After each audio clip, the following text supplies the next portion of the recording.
So, hello everybody. Like everybody else who appeared for UPSC Prelims 2026, I'm also very disappointed.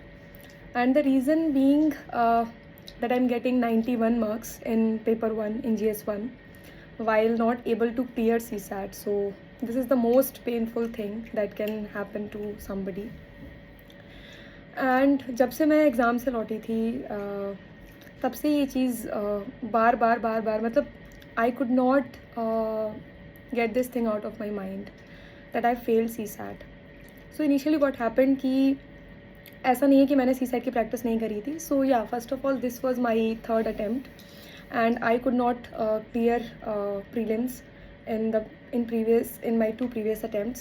So in my first attempt बहुत ज़्यादा मेरी अच्छी पढ़ाई नहीं थी. मुझे नहीं पता था कि किस तरीके से चीज़ें की जाती हैं, कौन से बेसिक्स पे ध्यान देना होता है, क्या करना होता है. So I was there was a huge margin between my marks and the cut off. So I just scored 63. तो मैंने काफ़ी ध्यान दिया बेसिक्स पे और सारी चीज़ों पे ढंग से किया.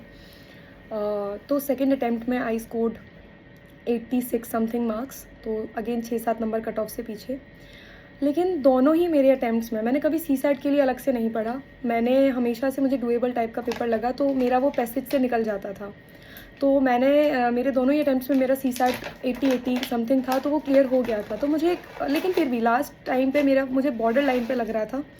तो मैंने उसके लिए पढ़ना बहुत शुरू किया. तो मैंने इसको बिल्कुल भी लाइटली नहीं लिया सी सैट को. इस टाइम पे मैंने अलग से जो भी लॉजिकल रीजनिंग के क्वेश्चंस होते हैं, टाइम एंड स्पीड, जितने भी टाइप के क्वेश्चंस होते हैं, मैंने मोस्ट ऑफ द क्वेश्चंस को करने की कोशिश करी. तो मुझे नहीं समझ में आ रहा था जब मैंने अपने इस वाले अटैम्प्ट में देखा कि मेरे से सिर्फ 36 क्वेश्चंस ही क्यों हुए हैं. तो मुझे सच में नहीं समझ में आ रहा था. एक तो पहले पेपर का शौक था ही कि पहले पेपर में इतनी रैंडम एंड आर्बिट्री चीज़ें हैं. तो उसके देने के बाद मुझे नहीं समझ में आ रहा था how much marks I am getting in this paper. But मुझे लग रहा था कि मतलब घर आके जब मैंने देखा कि मेरे 36 क्वेश्चन ही कैसे हुए हैं कि मे बी मैं ज़्यादा डिप्रेस्ड हो गई फर्स्ट पेपर को देख के. बिकॉज एवरीबडी और there is a perception that third attempt is considered as your golden attempt. So same thing was with me. I was also expecting this time I was also expecting to clear prelims. तो क्योंकि मैंने first paper का मुझे कोई idea नहीं था, paper ही इतना arbitrary था, उसको लेके मैं बहुत परेशान हो गई. तो मुझे लगा कि मे बी ये रीज़न है कि मैं सी सैट नहीं क्लियर कर पा रही हूँ. मैंने लास्ट के पता नहीं मुझे क्या हुआ पेपर में, मैं always I start from passage to the mathematics and all that logical reasoning portion. But मैंने इस बार क्योंकि मैथ्स की प्रैक्टिस करी थी तो मैंने मैथ्स से शुरू कर दिया. उसके बाद पैसेजेस के लिए मेरे पास टाइम नहीं बचा. मैंने जब क्वेश्चन सारे गिने तो उसमें सिर्फ 36 हुए और एट दैट मोमेंट मेरे दिमाग में कुछ नहीं आ रहा था because I only had 20 seconds और 20 सेकेंड्स में मैं कुछ नहीं कर सकती थी. सो उन 36 क्वेश्चंस जो मैंने किए मतलब एक अंदर से मैं पूरी तरीके से टूट गई कि इसमें तो बिल्कुल भी नहीं होना है. 3-4 क्वेश्चंस जो भी हैं पैसेज के तो गलत चले ही जाते हैं और पैसेजेस भी मैंने लास्ट में हड़बड़ी में पढ़े थे. But still I could not figure out कि मैंने इतने पेपर लगाए थे, सब कुछ किया था, but why this happen to me कि मुझे पैसेज के क्वेश्चंस और 12-13 मैथ्स के उधर से क्वेश्चन करके भी मेरा हो जाते थे ठीक ठीक क्वेश्चंस. मुझे उस मोमेंट में बिल्कुल नहीं समझ में आ रहा था कि ऐसा क्या हुआ है और मुझे पैसेज में इतना टाइम कैसे लग गया पढ़ने में, इतना टाइम कम कैसे होने लगा. जबकि मैथ्स के क्वेश्चंस को मैंने सिर्फ 45 to 50 मिनट्स दिए थे कि मेरे पास तो टाइम होना चाहिए था, क्यों नहीं है. सो when I came back to home and when I started calculating my marks, so in GS I was getting 110 according to one answer की. लेकिन जब UPSC की आंसर की आई सो उसमें तो 91 आया. एंड उस दिन भी मैं सोचती रही कि मेरे सी सैट में इतने मार्क्स कैसे कम हो गए हैं.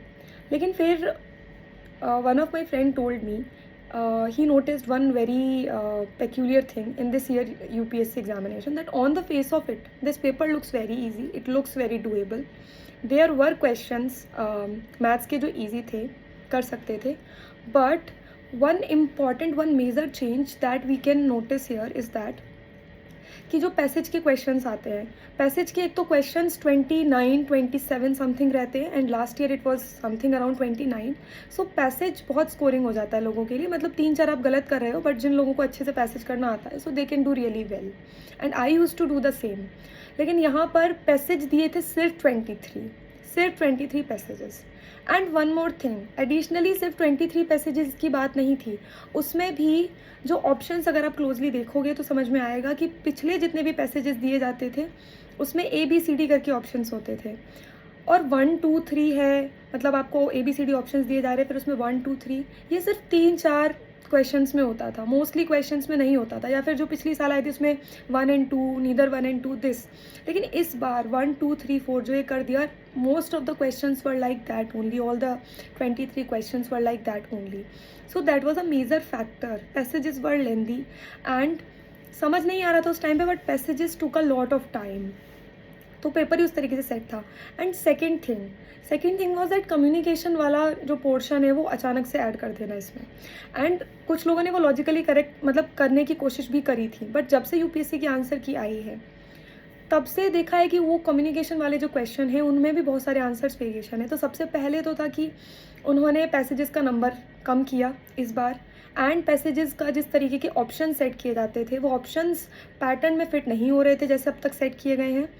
एंड उसके अलावा आंसर की में इतना ज़्यादा वेरिएशन कि पैसेजेस में इतने सारे लोगों के आंसर जो हैं अलग अलग आ रहे हैं, गलत हो रहे हैं, तो ये चीज़ थी। उसके अलावा अगर हम मैथ्स के पोर्शन पे जाएंगे तो उसमें क्या किया गया है, बहुत तरीके के जो क्वेश्चंस होते हैं दे वर कम्प्लीटली एलिमिनेटेड। जैसे कि क्लॉक वाला क्वेश्चन हो गया, जैसे कि ये होता है 10 to the power 10th day, which day will be this, so these kind of questions for eliminated. Age वाले questions for eliminated. And syllogism से आप 2-3 क्वेश्चन देते हो, एक क्वेश्चन ही सिर्फ दिया गया था।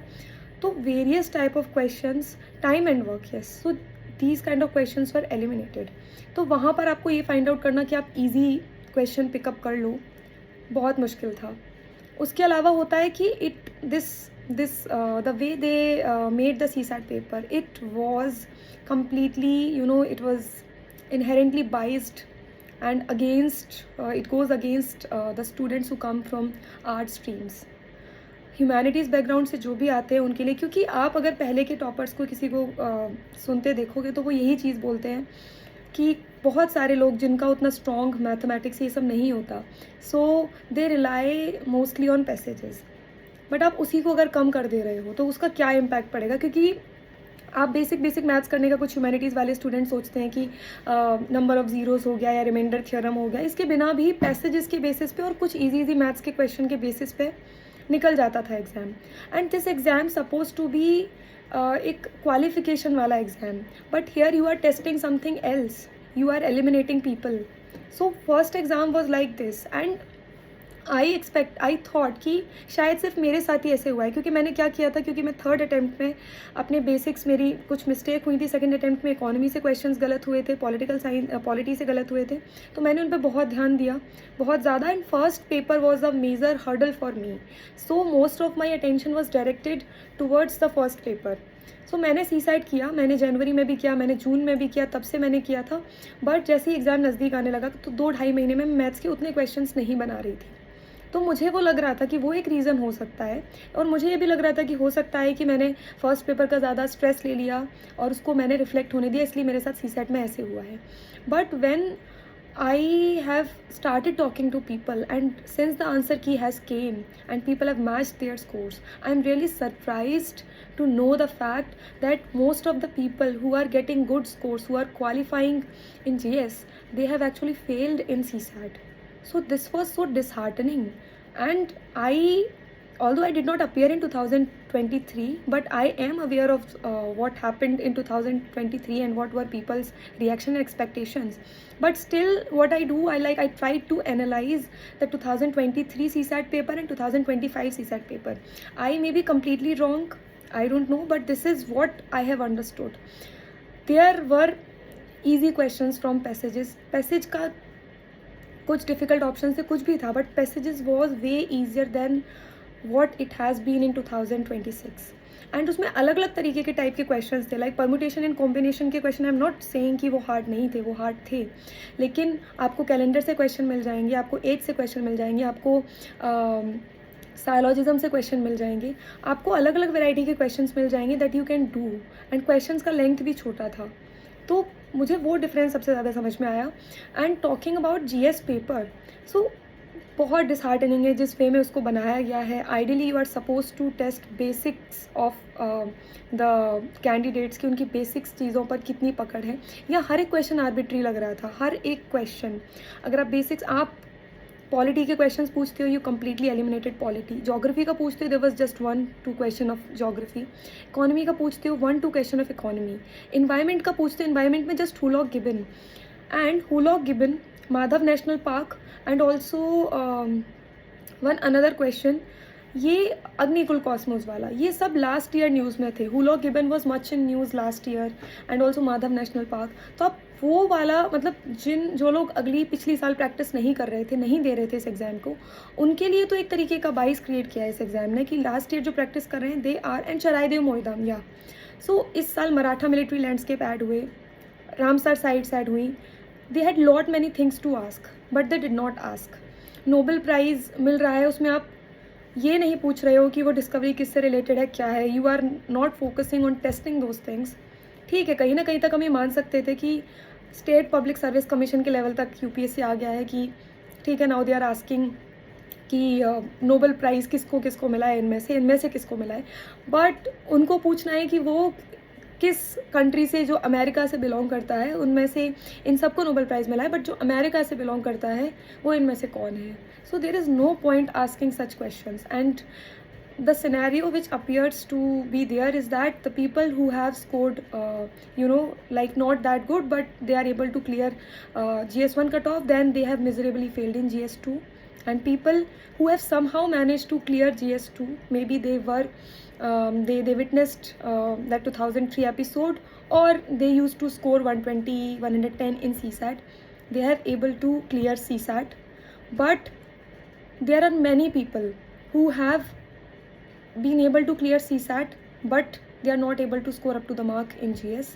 So this is a completely random paper, and I'm really so disheartened because I was thinking that I have made a blunder but one of my friends, she told me that like she used to score comfortably good marks in CSAT. Like last year she scored 90 marks and she was really so much confident about her CSAT.